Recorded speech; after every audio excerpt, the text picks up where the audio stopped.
بسم الله الرحمن الرحيم، والصلاة والسلام على أشرف المرسلين. السلام عليكم ورحمة الله. نكمل مع تحضير الاختبار الأول السنوات الأولى ثانوي. السؤال يقول النص يقول إكس عدد حقيقي حيث إكس أكبر ثمان من سنين. نعتبر العبارتين أ تساوي إكس ناقص 2 مربع، ب تساوي إكس ناقص 1 الكل مربع. السؤال الأول عين إشارة أ و ب. السؤال الثاني حلل الفرق أ ناقص ب. السؤال الثالث استنتج إشارة أ ناقص ب. أخيرا قارن أ و ب، أ أس ناقص 1 ب أس ناقص 1 أ مربع و ب مربع. الحل: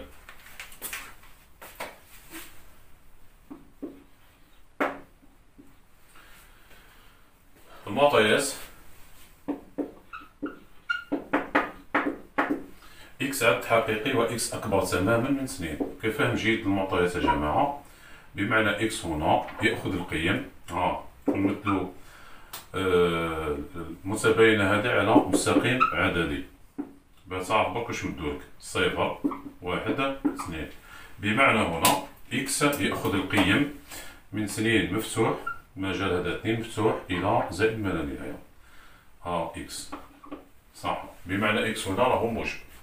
نعتبر العبارتين أ ماذا تساوي إكس ناقص 2 مربع، و ب ماذا تساوي إكس ناقص 1 الكل مربع. السؤال الأول عين إشارة أ و ب، بمعنى إشارة هل أ موجب أم سالب، موجب أو سالب، و ب كذلك. إذن تعيين إشارة أ و ب. ها يا جماعة، واش رايك في إشارة القوس مربع؟ القوس مربع يعني الرقم كيتربعو يا جماعة. الرقم إذا كان ربعنا راح تلقاه يا موجب يا معدوم، يعني مستحيل أن يكون سالب. كفهم جيد فقط كنقولو 3 مربع كم تساوي 9، هاي موجبة، ناقص 3 مربع ماذا تساوي 9، صفر مربع ماذا يساوي 0. بمعنى قاعدة مربع أي عدد يكون يا إما موجب أو معدوم. تذكر مربع أي عدد حقيقي يكون موجب أو معدوم. بمعنى عدد حقيقي، حقيقي معناها مربع أكبر أو يساوي 0. هذه قاعدة يا جماعة، قاعدة خلاص داكوري. اوكي، هيا واش رايك في إكس مهما كان إكس ينتمي إلى ار؟ واش رايك في إكس ناقص 2 الكل مربع؟ إكس ناقص 2 الكل مربع أكبر أو يساوي 0 مهما كانت قيمة إكس أكبر أو يساوي 0. ما معناه؟ معناتها أكبر أو يساوي 0 هذه هي تعني الإشارة يا جماعة. بمعنى هنا موجب أو معدوم. بالنسبة للبي نفس الشيء. نعلم أن إكس ناقص 1 الكل مربع أكبر أو يساوي 0. ما معناه؟ معناتها بي أكبر أو يساوي ماذا؟ أكبر أو يساوي 0. هكذا جاوبنا السؤال الأول، بمعنى إشارة أ موجبة وإشارة ب موجبة كذلك. السؤال الثاني حلل الفرق. التحليل يا جماعة هو تحويل العبارة إلى جدال. ثانيا حلل الفرق أ ناقص ب. المقصود هنا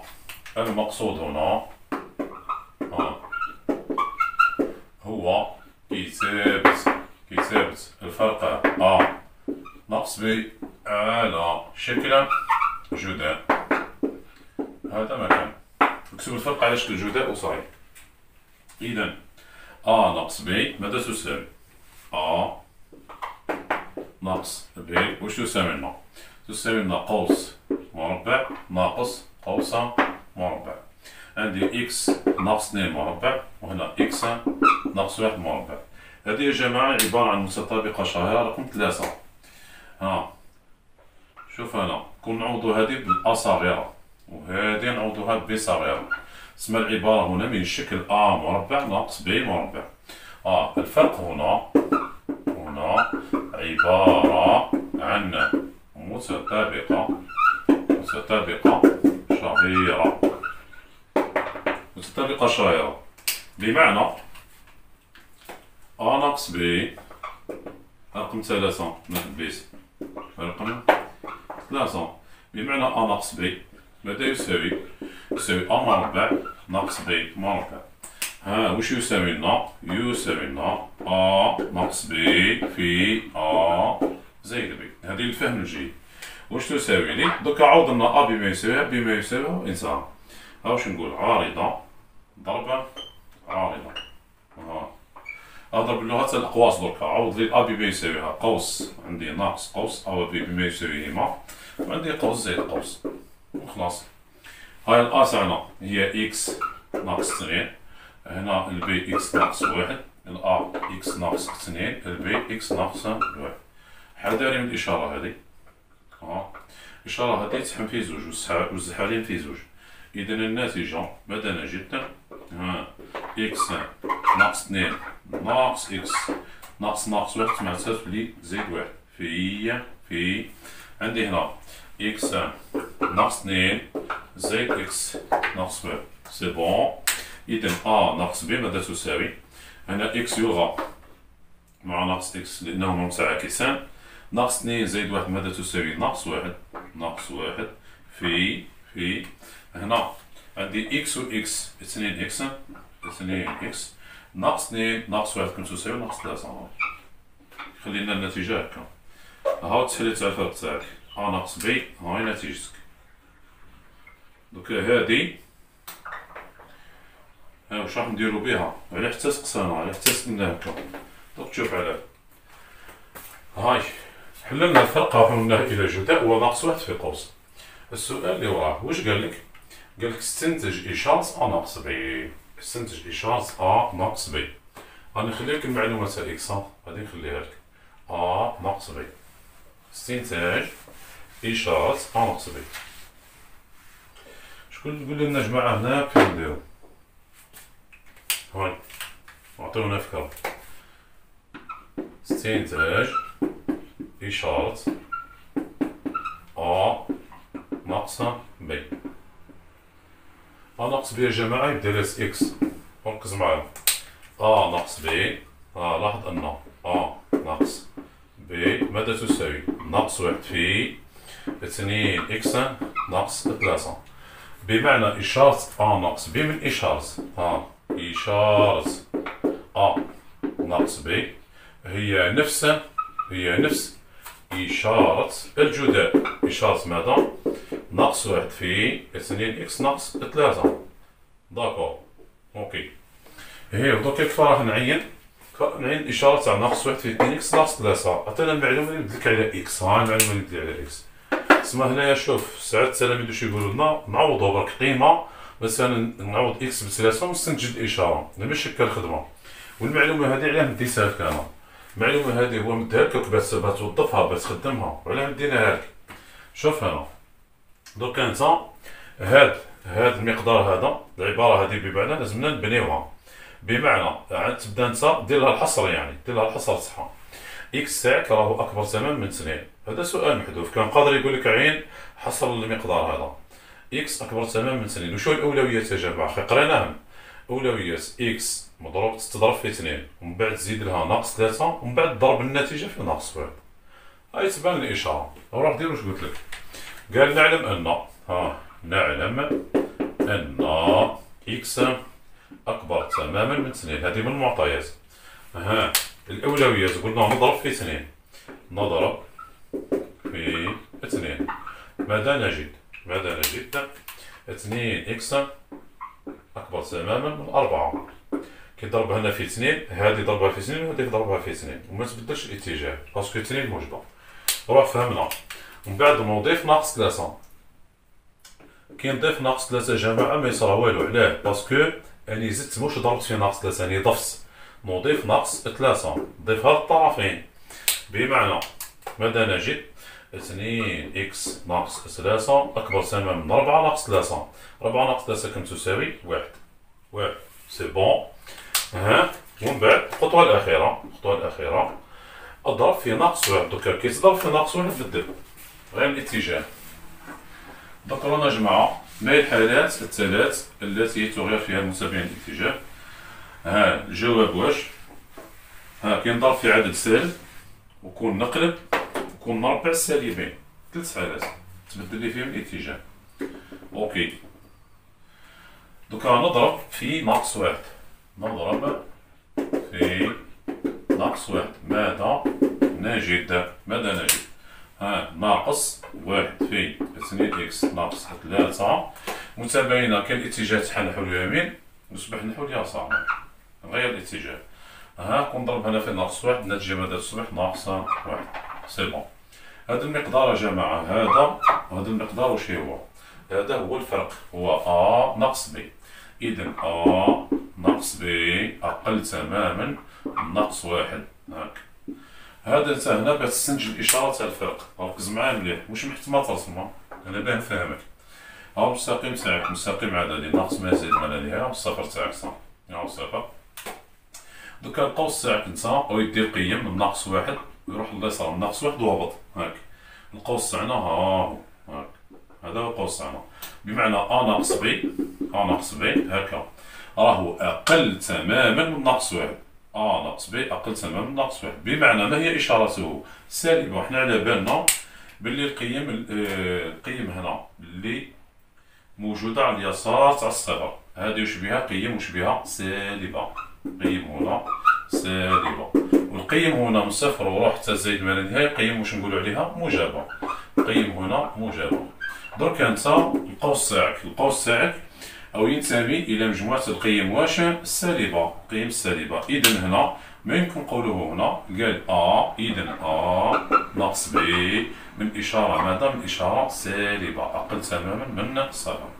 ولا تقدر تقول بالتعدي بعلاقة متعدية القوس قل من ناقص واحد والناقص واحد قل من صفر، قل من صفر، بمعنى ناقص بي أقل تماما من صفر. تاني صحيحة نورمال. إذا ناقص بي من إشارة واش؟ من إشارة سالبة. هكا تجاوبتني. هذا هو استنتاج إشارة ماذا؟ إشارة الفرق. أوكي هاي درك السؤال الأخير قالك مقارنة المقارنة. واش طلبوا منا؟ المقارنة. هاي دوكا هادي يا جماعة مادام باغا نسى عليها تقدر تديها معطيات، تولي معطيات. هيا روح مقارنة أولا و بي، و بي. هيا هنا برهنا حنا على بالنا بلي ناقص بي أقل من صفر، ناقص بي أقل من صفر. ما معناه؟ ناقص بي أقل من صفر، هذه المبرهنة رقم واحد. كيعود الفرق يا جماعة سالب. هنا أعرف بلي الأول هو الصغير، الأول هو الصغير، ولا نقول ناقص بي لهنا، ناقص بي نقول هذا الطرف الثاني وانتهى. هنا واش نقول؟ نقول بلي أصغر من واش؟ من بي. أصغر من بي. كتوضيح فقط، توضيح. شوف معايا هنا على حنا نقولو 2 قل من 5 مثلا. 2 قل من 5 علاه باسكو 2 ناقص 5 أقل من صفر. 2 ناقص 5 قل من صفر، النتيجة تساوي ناقص 3. كيعود الفرق سالب. تسمى نفيقو حنا باللي الأول هو العدد الأول هو الصغير، الهضرة ديما تولي على الأول. ما معناه 2 أصغر من 5. وكون نعكسوها 5 ناقص 2، 5 ناقص 2 خير أكبر من صفر. حنا الهضرة ديما تولي على الأول. واش نقول هنا؟ نقول الأول هو الكبير، تسمى 5 أكثر من 2. هذا كمثال بسيط جدا. هكاك هنا عندي الفرق سالب، تسمى الأول هو الأصغر. كيعود الفرق موجب الأول هو الأكبر، كيعود الفرق معدوم تسمى قد بعضهم. هذا ما كان. سي بون. هذه دوكا برهنا عليها تقدر تديها كمعطيات. نروح للعنوان الثاني. قالك قارنا ما بين أس ناقص واحد، مقارنة أس ناقص واحد و بي أس ناقص واحد. كي نجيو نقارنو هادو أس ناقص واحد، من بالك شنو معناتها أس ناقص واحد؟ هي واحد على تسمى قاعد يقول لك اقلب، قاعد يقول لك اقلب. دوكا حنا نقولو برهنا سابقا على برهنا، برهنا باللي أقل من بي، وحنا على بالنا كي نقلبو كي تقلب عكس بدل لي نقلب نجد. كي نقلبو واش راح نلقى؟ واحد على أكبر من واحد على بي. هذه الأ جماعة الصحة واحد، وهذه البي الصحة واحد، ما يبانش برك. دوكا الأ هذه طلعها الفوق، طلعها البسط. ماذا نجد؟ أس ناقص واحد أكبر من بي أس ناقص واحد. سي بون، وتدي علامة. صاي برهنا السؤال الثاني. مازالت لنا عبارة مربع وب مربع. حذاري في التربيع إشارة أ و ب تهمنا. إشارة أ و ب يا جماعة جاوبنا عليها في السؤال الأول، قلنا أ من إشارة موجبة، أ أكبر يساوي صفر و ب أكبر أو يساوي صفر. فهمت ولا؟ في التربيع كي تربع ثاني السالبين تبدل وكي يعودو موجبين متبدلش. نركز مليح. أوكي. دركا مقارنة هذا أ مربع و ب مربع. أ مربع و ب مربع. صح؟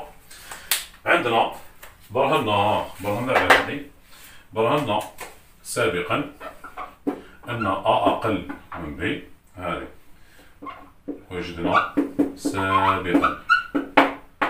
تما كلها تعاود تبرهن عليها. هنا واش لازم تزيدني؟ هنا ما نقدر ندير والو، لازم حتى تزيدني إشارة أ و ب. قول هنا أ و ب موجبان حسب السؤال الأول كي برهنا عليها هذه. خلاص هنا كيعود أ و ب موجبان كيصربع ما راح يصرا والو، ما يصرا والو. إذا هنا أ مربع أقل من ب مربع. نعطيكم إضافة. كون نقول لك قارن أ أس ناقص 2 و ب أس ناقص 2. أ أس ناقص 2 و ب أس ناقص 2. كيف دير؟ نبدا من بعد. هذه برهنت عليها تولي معطيات. عندي أ مربع أقل من ب مربع. نقلب. كي تقلب ضد الاتجاه. 1 على أ مربع أكبر من 1 على ب مربع. نزيد. دوكا القوة هذه نطلعوها الفوق. إذا أ أس ناقص 2 أكبر من ب أس ناقص 2. صاي سي بون. هنا يا جماعة كملاحظة برك احذر الخلط. ما تخلطش التمرين هذا مع المبرهنة رقم 9. المبرهنة رقم 9 ديما تقول قارن ما بين أ مربع أ مكعب. تسمى تهضر غير على أ مربع أ مكعب أ أس 2022. بصح هنا الأمر يختلف. وقاعد يقول لي قارن أ ب ومن بعد أ أس ناقص 1 مع ب أس ناقص 1 أ مربع مع ب مربع. تسمى قاعد يهضر على زوج حروف مش قاعد يبدل في القوى. تولى ما تخلطناش الأمور. التمرين اللي درنا الخطرة اللي فاتت حاجة وهذا حاجة أخرى. هذا اختبار واحد آخر. داكور. ثبتوا المعلومات. نلتقي الحصة القادمة في أمان الله. السلام عليكم ورحمة الله.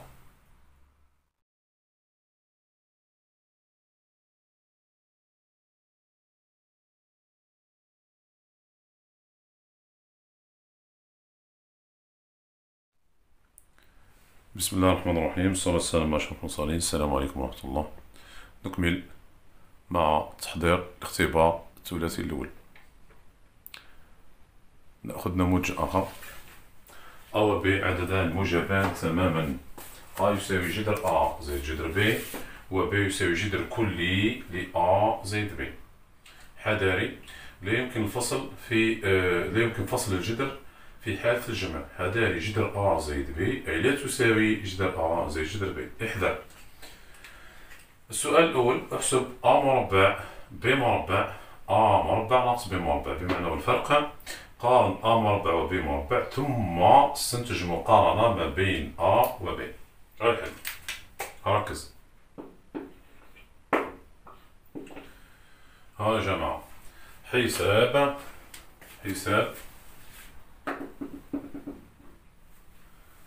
السؤال الأول حساب أ مربع ب مربع أ مربع ناقص ب مربع. ركز. أ مربع ماذا تساوي جذر أ زائد جذر ب الكل مربع. هذه يا جماعة متطابقة شاهرة. حذاري متطابقة شاهرة بمعنى ما توزعليش الأس هكا، ما تقوليش هذا مربع زائد هذا مربع وتسكت. هنا هذه متطابقة شاهرة. ماذا تساوي الأول مربع زائد الثاني مربع زائد 2 في الأول في الثاني. احذر. واش نكتب هنا؟ نكتب هنا جذر أ مربع جذر ب مربع. هنا جذر أ وهنا جذر ب. سي بون. جذر أ مربع تربيع يتلغى مع جذر بمعنى تساوي أ.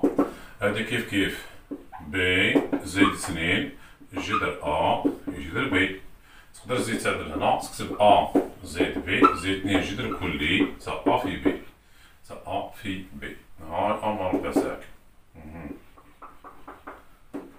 أوكي. زيد بالنسبة لبي مربع. بي مربع. بي مربع تساوي جذر أ زائد بي مربع. يعني كي تربع هنا ثاني ربع. الناتجة التربيع يلغى مع الجذر، الناتجة ماذا تساوي أ زائد بي وفقط. هاي بي مربع ساكن. صح. أوكي. داكور. ها كمل. قالك أ مربع كدير الفرق أ مربع ناقص بي مربع. أ مربع ناقص بي مربع تساوي. عطينا نتيجة أ مربع هاي هي أ زائد بي زائد 2 جذر أ بي. هذه كامل نقصلها أ زائد بي. أ زائد بي ماذا تساوي؟ أ زائد بي زائد 2 جذر أ بي ناقص حم في زوج ناقص أ ناقص بي. هذه يا جماعة أ ملغات مع ناقص أ وبي ملغات مع ناقص بي. الناتجة أ مربع ناقص بي مربع ماذا تساوي؟ 2 جذر أ في بي. هاي النتيجة تاعها. هنا حسبنا له أ مربع بي مربع و أ مربع ناقص بي مربع. دوكا السؤال الثاني المقارنة. السؤال الثاني المقارنة. دوكا مقارنة أ مربع و بي مربع. مقارنة ما بين أ مربع و بي مربع. أ مربع و بي مربع جماعة خلينا هنا ندير إشارة الفرق. ندير إشارة الفرق هاي عندي ديجا. قال لدينا أ مربع ناقص بي مربع ماذا تساوي؟ 2 جذر أ في بي. هاي واش راكم في إشارة المقدار هذا؟ حنا خي قالنا أ و بي موجبان تماما. حنا نجدرو على بالنا به بلي موجب. هاك هذا راهو موجب هاك والثاني تاني راهي موجبة. هذا تاني موجب. إذا واش نقول هنا؟ الحمد لله. نعلم أن 2 جذر أ في بي أكبر من صفر. إذا أ مربع ناقص بي مربع أكبر من واش؟ من صفر. تسمى الفرق واش بيه موجب. الفرق موجب. كي نجي نقارن هنا واش نقول؟ الأول هو الكبير. الفرق موجب خير قلنا الهضرة تولي على الأول. إذا أ مربع أكبر من بي مربع. هاني قارنت. هذا داكور. أ مربع أكبر من بي مربع. قالك ثم استنتج مقارنة أ و بي. هنا حذر يا جماعة. دوكا استنتاج مقارنة تاع أ و بي. ركز معايا مليح. كي تقول انت أ مربع أكبر من بي مربع. هنايا ومش معناتها أ أكبر من بي ديما، مش معناتها هكا ديما. دوكا على حساب الإشارة اللي عندك انت. شوف معايا كي نقولو كيعود الأ و البي موجبان. خي هنايا خي قالك أ صغيرة بي صغيرة هادو موجبين. تسمى الأ من إشارة موجبة والبي ثاني من إشارة موجبة. هنا على بال زيدني المعلومة هذه. قال أ و بي واش بهم؟ موجبان. مادام موجبان نحي التربيع على روحك. قال إذا تقدر تحذف التربيع ما يصرا والو. إذا أ أكبر من بي. نفهمك في هذه فهمها مليح. ركز معايا. كتوضيح فقط. شوف معايا. كتوضيح ما تفهمش قاعد تقرا. كي نقولك 3 مربع خي أكبر من 2 مربع. واش عندنا؟ عندنا 3 و 2 خي موجبان. اللي تحت الأس يعني موجبين. تقدر تنحي الأس ما معناه تبقى 3 أكبر من 2. هكا صحيح. شوف حذاري وكون نقول لك هكا ناقص 3 مربع خي 9 هي ثاني أكبر من ناقص 2 مربع. خي 4. هذه 9 أكثر من 4. بصح هنا حذاري حذاري، ها حذاري، هنا ناقص 3 و ناقص 2 شبيهم مسالي بان، أي مش افلات تنحي التربيع وتكتب بلا فهمة. هنا ما معناه معناتها عكس الاتجاه، ناقص 3 راح تخليها انت اكبر من ناقص 2، تخليها اكبر، اي هذه بعيدة على الصفر، هذه اقرب، تسمى هذه الكبيرة. اذا هنا واش دير عكس الاتجاه، على هذه قلت لك انا حذاري، حذاري هنا الاتجاه يعكس، حذرتك الاتجاه دير فيه سالك واللي تعكس، اي مش افير تنحي التربيع وتجيب عندي الكبير. اتونسيون تولى سي بون. راجعوا النموذج هذا الثاني يقدر يطيح لكم. نتوقف هنا، نلتقي الحصة القادمة، في أمان الله، السلام عليكم ورحمة الله.